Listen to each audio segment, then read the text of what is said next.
Hey guys, in this video, I will show you how to do glitches in block blasts. Alright, so let's begin with the video. So firstly, we have unlimited lives or extra moves glitch. You can close the game if you're low on live. So moves closeouts of the app completely change device time. Go into your phone's settings and manually set the time forward by a few hours. Reopen the game.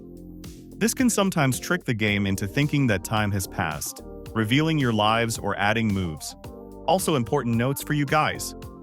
Return time to normal. Always reset your device's time afterward to avoid other issues.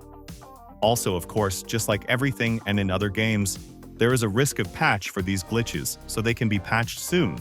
And using glitches can potentially also put your account at risk. So that's basically how you can do glitches in block blasts. So that's all for this video. Consider subscribing if you find it helpful.